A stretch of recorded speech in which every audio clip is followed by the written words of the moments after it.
Assalamualaikum warahmatullahi wabarakatuh. Perkenalkan, saya Muhammad Nur Fauzan dengan NIM 221080277. Dan hari ini saya akan berbagi sesuatu yang sangat relevan dan penting untuk masa depan organisasi, yaitu tentang ISO 56001 tentang sistem manajemen inovasi. Ini adalah sebuah standar internasional tentang sistem manajemen inovasi. Nah, inovasi ini bukan lagi pilihan tapi kebutuhan untuk tetap bertahan dan berkembang.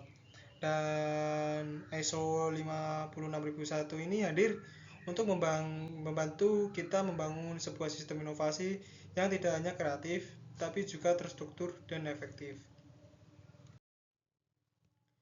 Apa itu ISO 56001? ISO 56001 adalah sebuah standar terbaru dari ISO sebelumnya, yaitu ISO 56000 yang fokus pada sistem manajemen inovasi. Jadi bayangkan kalau inovasi itu seperti mesin mobil.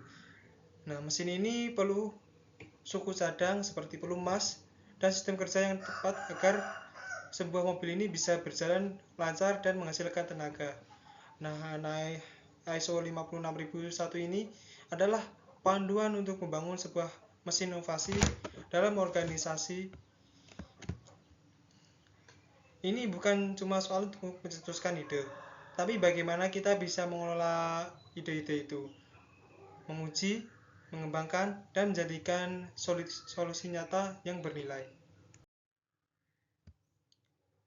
Tujuan utama dari ISO 56001 ini adalah menciptakan sebuah kerangka kerja yang membantu organisasi meningkatkan kapasitas inovasinya, menyusun strategi jangka panjang, beradaptasi dengan perubahan zaman, dan tentu saja menciptakan nilai tambah yang berkelanjutan. Dengan kata lain, ISO 56001 ini membawa kita dari sekedar berinovasi ke mengelola inovasi secara sistematik dan terarah. Yang selanjutnya itu ada struktur ISO dari 56001 ini. Nah, struktur dari standar ini dibagi menjadi beberapa elemen utama. Yang pertama itu adalah konteks organisasi. Kita diajak untuk memahami posisi dan kondisi internal serta eksternalnya. Yang kedua itu ada kepemimpinan. Nah, pemimpin itu harus jadi motor penggerak inovasi. Yang ketiga itu ada perencanaan dan dukungan. Bagaimana menyusun rencana inovasi dan mendukungnya dengan sumber daya yang tepat.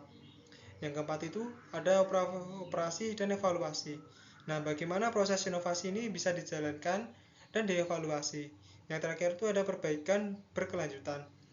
Nah, inovasi itu harus tetap dikembangkan, tidak boleh stuck gitu. Nah, untuk semua ini disusun agar inovasi ini berjalan bukan sebagai proyek sesekali, tapi sebagai budaya organisasi. Lalu apa sih manfaatnya bagi organisasi ISO ini? Nah, yang pertama itu kita akan punya sistem yang terdokumentasi, bukan hanya ide di kepala. Yang kedua itu mendorong budaya kolaboratif dan terbuka terhadap perubahan.